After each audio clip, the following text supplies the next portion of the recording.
नमस्कार दोस्तों, commerce MCQ की आज की सीरीज में फिर से 15 क्वेश्चंस करेंगे। 15 एमसीक्यूज जो कि अकाउंटेंसी के हैं और कंटिन्यूएशन में हैं इससे प्रीवियस वीडियो के आगे।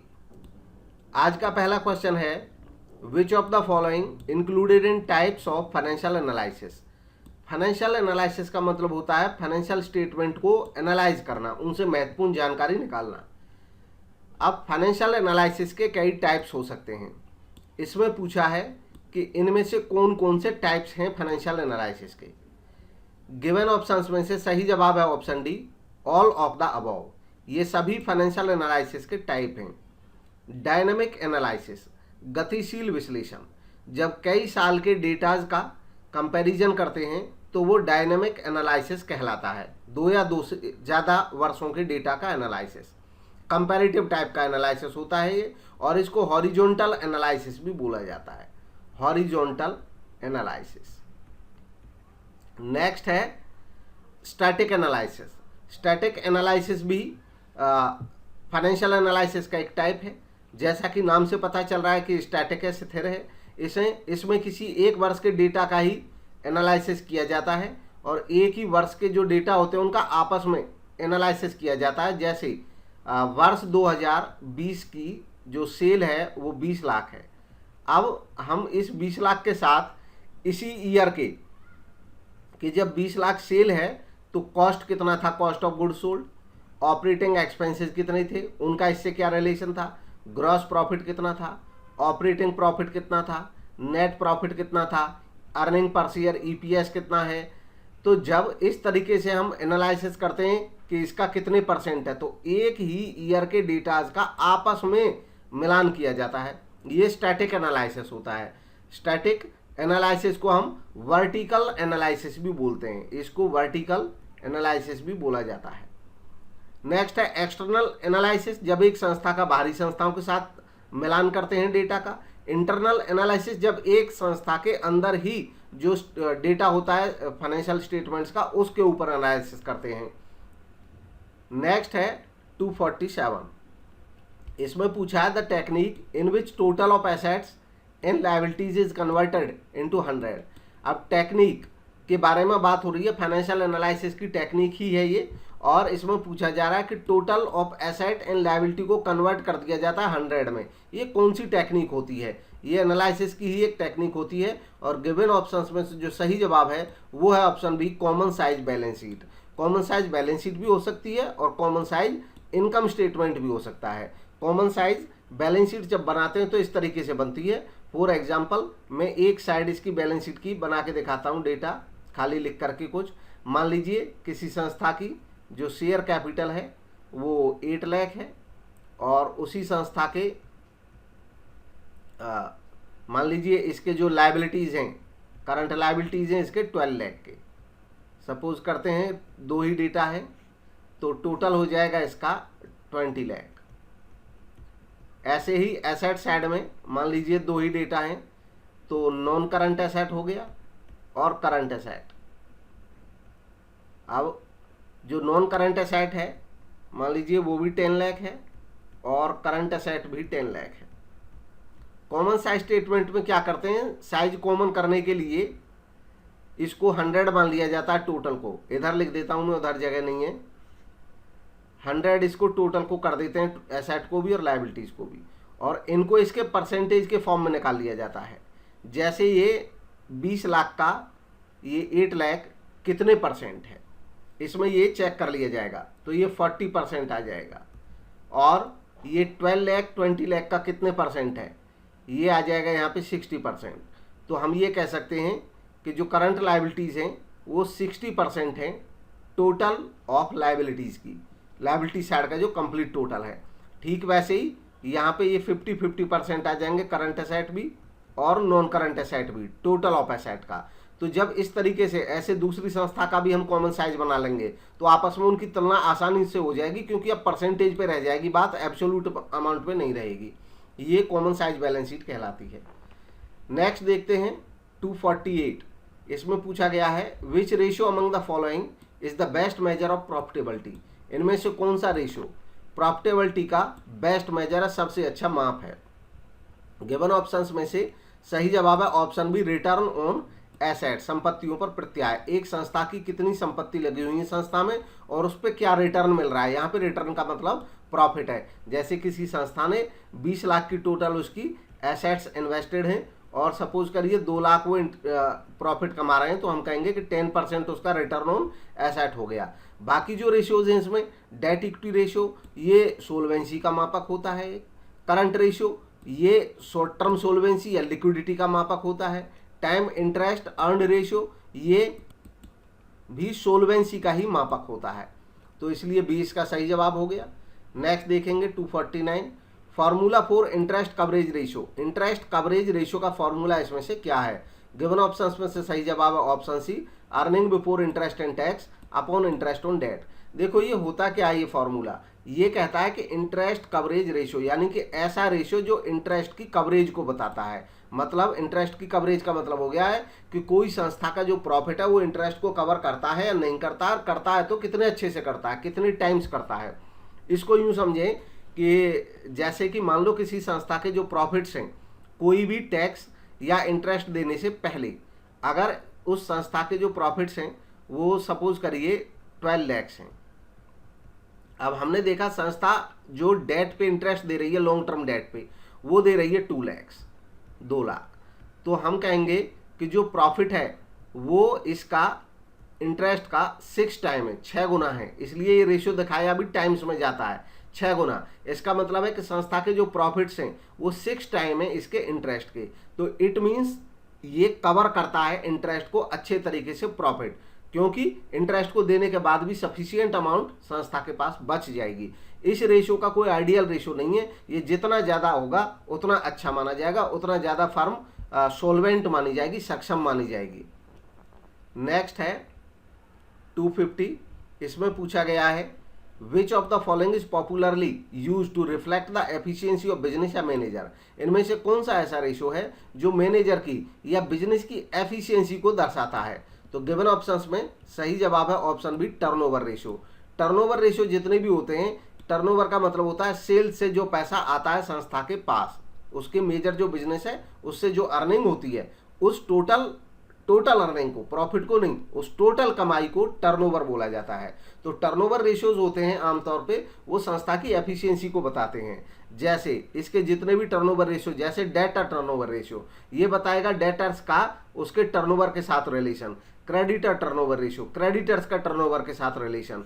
Stock turnover ratio, inventory turnover ratio, वो स्टॉक का टर्नओवर के साथ रिलेशन। तो ये रिलेशन करता है कि एक संस्था कितने एफिशिएंसी से स्टॉक को मेंटेन करती है, ये रेशियो हमें बताएगा।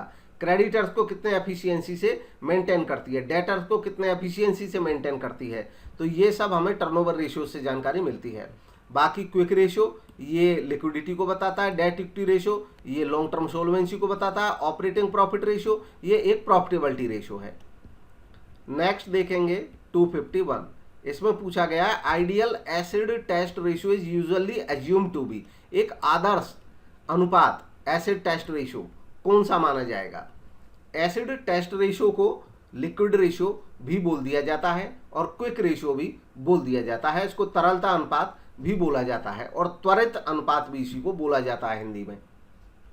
इसमें हमें पूछा गया है कि इसका आइडियल रेशियो कौन सा है। तो आइडियल रेशियो इसका सही जवाब है ऑप्शन बी, 1:1 इसका आइडियल माना जाता है। माना क्यों जाता है, इसके पीछे फंडा क्या है? इसके पीछे फंडा ये है कि ये जो रेशियो एसिड टेस्ट रेशियो ये बताता है हमें हमारे लिक्विड एसेट, जो लिक्विड एसेट हैं उनका रिलेशन हमारी करंट लायबिलिटीज के साथ बताता है। करंट लायबिलिटीज ऐसी लायबिलिटीज हैं जो हमें 1 साल के अंदर देनी पड़ेंगी, और लिक्विड एसेट ऐसी एसेट हैं जिनको हम कम से कम रिस्क में कैश में कन्वर्ट कर सकते हैं। तो जब ये बराबर रहेंगी तो इसका मतलब ये हुआ कि हमारी जो शॉर्ट टर्म सोल्वेंसी है वो कभी भी खतरे में नहीं रहेगी। जब भी हमें करंट लायबिलिटी की पेमेंट करनी होगी, कम से कम ये जो लिक्विड एसेट हैं ये तो हमेशा मौजूद होती हैं पेमेंट के लिए, तो हमारी संस्था बिल्कुल भी खतरे में नहीं रहेगी शॉर्ट टर्म सोल्वेंसी के आधार पर। तो ये इसलिए बेटर माना जाता है जब ये बराबर रहते हैं, यानी कि 1:1, जितने करंट लायबिलिटी उतने ही लिक्विड एसेट।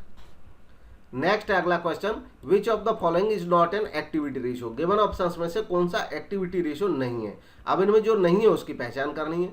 सही जवाब है option C, interest coverage ratio. Interest coverage ratio एक सोल्वेंसी रेशियो है, लॉन्ग टर्म सोल्वेंसी रेशियो है। ये हमें बताता है कि हमारे जो प्रॉफिट है वो इंटरेस्ट को कवर करते हैं कि नहीं करते हैं। अगर हमारे प्रॉफिट हमारे इंटरेस्ट को कवर करते हैं, इंटरेस्ट का मतलब जो लॉन्ग टर्म लोन पे इंटरेस्ट हम पे कर रहे हैं, इसका मतलब ये कि हमारी संस्था को कोई खतरा नहीं है, उसकी लॉन्ग टर्म सोल्वेंसी अच्छी है, प्रॉफिट में से हमेशा हम ब्याज दे सकते हैं।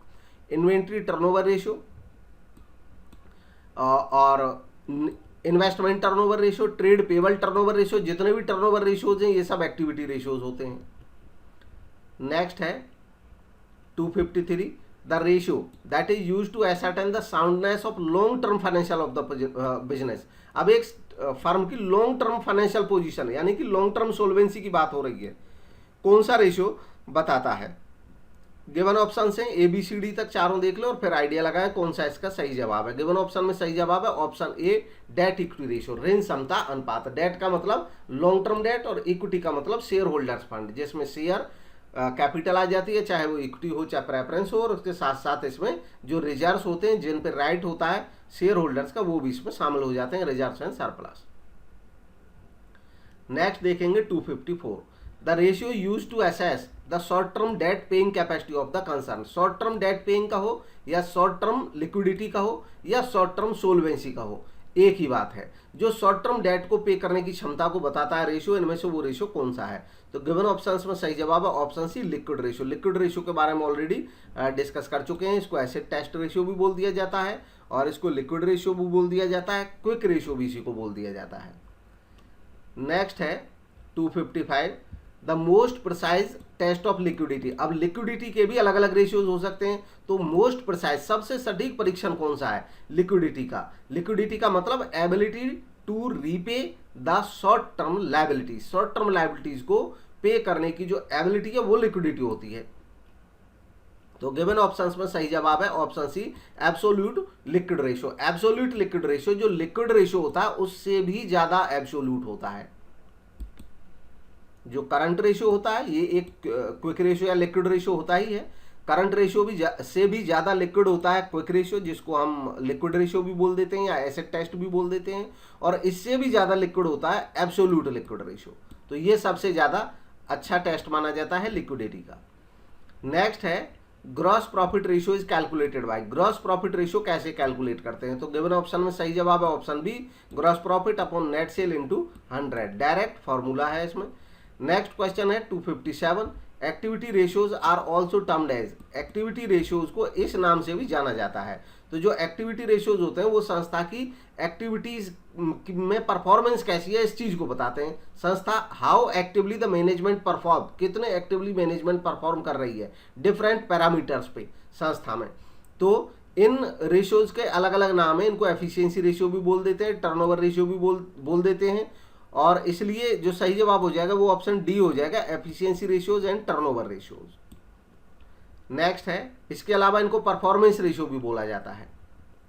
नेक्स्ट है 258, from the following which is not a limitation of ratio analysis. इसमें रेशियो एनालिसिस की लिमिटेशन कौन सी नहीं है। देखो रेशियो एनालिसिस है क्या। रेशियो एनालिसिस फाइनेंशियल एनालिसिस का एक टाइप है, टूल है। फाइनेंशियल एनालिसिस होता है कि जो फाइनेंशियल स्टेटमेंट होते हैं उनको एनालाइज करके महत्वपूर्ण जानकारी उनमें से निकालना, ताकि वो ज़्यादा डिसीजन लेने में मदद कर सके मैनेजमेंट की। अब फाइनेंशियल एनालिसिस में ही अलग अलग टूल होते हैं, जिनमें से एक टूल है रेशियो एनालिसिस। जब हम डिफरेंट अकाउंटिंग रेशियोज के सहायता से फाइनेंशियल स्टेटमेंट का एनालाइज करते हैं, जैसे gross profit ratio, net profit ratio, या ऑपरेटिंग रेशियो, या लिक्विड रेशियो, या सोल्वेंसी रेशियो, तो इनके आधार पर जब हम संस्था की क्षमता का पता लगाते हैं, कैपेसिटी का या उसकी सिचुएशन का पता लगाते हैं, तो वो रेशियो एनालिसिस कहलाता है। इसमें पूछा है कि रेशियो एनालिसिस की लिमिटेशन कौन सी नहीं है। तो रेशियो एनालिसिस की कुछ लिमिटेशंस होती हैं, अब कौन सी नहीं है उसको पहचानना है हमें इसमें से। तो गिवन ऑप्शन में सही जवाब है aid in planning and forecasting. तो प्लानिंग फोरकास्टिंग में मदद करता है, ये लिमिटेशन नहीं है, ये तो इसका बेनिफिट है, मेरिट है। बाकी लिमिटेशन है possibility of window dressing. Window dressing क्या होता है। विंडो ड्रेसिंग होता है कि जैसे हम घर में विंडो को ड्रेस्ड कर दें तो ये पता नहीं चलेगा अंदर क्या है, विंडो अच्छी है कि नहीं है। ठीक वैसे ही बिजनेस में हम विंडो ड्रेसिंग कर सकते हैं। हम विंडो ड्रेसिंग का मतलब हो गया कि कुछ जानबूझ करके कुछ रकम को हम घटा के और बढ़ा के दिखा देते हैं, जिससे कि लोगों को वास्तविक स्थिति का पता ना चले। जब हम अकाउंटिंग में ऐसा कोई भी फेरबदल करें, बायसनेस करें अकाउंटिंग में, खर्चों को बढ़ाकर दिखा दें या खर्चों को कम करके दिखा दें अपने मकसद के हिसाब से, जब हम प्रॉफिट को कम करना चाहते हैं तो खर्चों को जानबूझ के बढ़ाकर दिखा देंगे जिससे टैक्स कम लगे।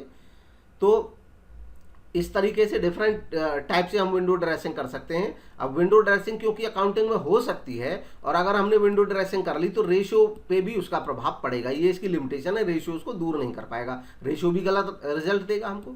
Inherent limitation of accounting record, क्योंकि अकाउंटिंग रिकॉर्ड से ही रेशियो निकाले जाते हैं, तो अकाउंटिंग रिकॉर्ड में अगर कोई पहले से लिमिटेशन है, इनहेरेंट है पहले से, तो वो इसमें भी मौजूद आ जाएगी। Effect of price level changes, price level में जो चेंजेज आते हैं, क्योंकि रेशियो एनालिसिस फाइनेंशियल स्टेटमेंट पे बेस्ड है और फाइनेंशियल स्टेटमेंट हिस्टोरिकल रिकॉर्ड होते हैं। हिस्टोरिकल रिकॉर्ड होने की वजह से जो प्राइस लेवल में चेंजेज होते रहते हैं वो इनमें दिख नहीं पाते हैं, तो इसलिए ये लिमिटेशन है, लेकिन सी इसका मेरिट है। नेक्स्ट है 259, इसमें पूछा है which among the following is a long term solvency ratio, इनमें से कौन सा लॉन्ग टर्म सोल्वेंसी रेशियो है। तो गिवन ऑप्शंस में सही जवाब है ऑप्शन बी, प्रोप्राइटरी रेशियो।